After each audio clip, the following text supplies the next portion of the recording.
ବିଜେଡିର କଟା ଘାରେ ଲଙ୍କା ଗୁଣ୍ଡ ବୋଳିଦେଲେ ମନମୋହନ ସାମଲ। ମନମୋହନଙ୍କ ମଲମ ଲଗାଇ ବିଜେଡିର ହେଲାଣି ବିନ୍ଧା ଚିଟିକା। ମନମୋହନ ସାମଲଙ୍କ ଖାତା ଖାତିଆନ କିଛି ନାହିଁ, କିନ୍ତୁ ଝାମ୍ପିବାକୁ ବେଶୀ ଭଲ ପାଆନ୍ତି କହିଲା ବିଜେଡି। ସାହସ ଅଛି ତ ନା କୁହନ୍ତୁ କଣିହା, ମାରନ୍ତୁ ନାହିଁ ବାହାସ୍ପୋଟ। ବିଜେଡିର କଟା ଘାରେ ଲଙ୍କାଗୁଣ୍ଡ ବୋଳି ଦେଇଛନ୍ତି ବିଜେପି ସଭାପତି ମନମୋହନ ସାମଲ, ଯାହାଫଳରେ ବିଜେଡିରେ ଏବେ ପୋଡ଼ାଚଳା ଆରମ୍ଭ ହୋଇଛି ବୋଲି ଚର୍ଚ୍ଚା ହେଉଛି। ଯାହାକୁ ନେଇ ବିଜେପି ସଭାପତି ମନମୋହନ ସାମଲଙ୍କୁ ବିଜେଡି କଡ଼ା ସମାଲୋଚନା କରିଛି।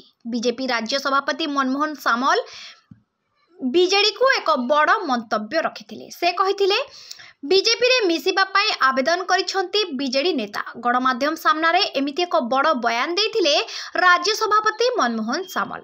ସେ କହିଥିଲେ ଯେ ଆଗକୁ ବିଜେଡି ଖାଲି ହୋଇଯିବ, ତାଙ୍କ ଦଳରେ ଆଉ କେହି ରହିବେ ନାହିଁ।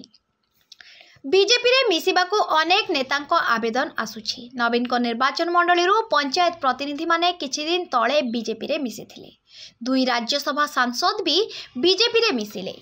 ଆଗକୁ ଆହୁରି ଅନେକ ନେତା ବିଜେପିରେ ସାମିଲ ହେବେ ବୋଲି ରାଜ୍ୟ ବିଜେପି ସଭାପତି କହିଥିଲେ, ଯାହାର ଜବାବ ରଖିଛି ବିଜେଡି। ଶଙ୍ଖ ଭବନରେ ବିଜେଡି ଏକ ପ୍ରେସମିଟ୍ କରି କଡ଼ା ସମାଲୋଚନା କରିଛି। ବିଜେଡି ମୁଖପାତ୍ର ଲେନିନ ମହାନ୍ତି କହିଛନ୍ତି କି ଜଣେ କି 2 ଜଣ ସାଂସଦକୁ ପ୍ରଲୋଭନ ଦେଖାଇ ଦଳରେ ମିଶାଇ ଦେଇଛ। ଗଣତନ୍ତ୍ରରେ କ'ଣ କିଣାବିକା ଶସ୍ତା ହୋଇଗଲାଣି କି?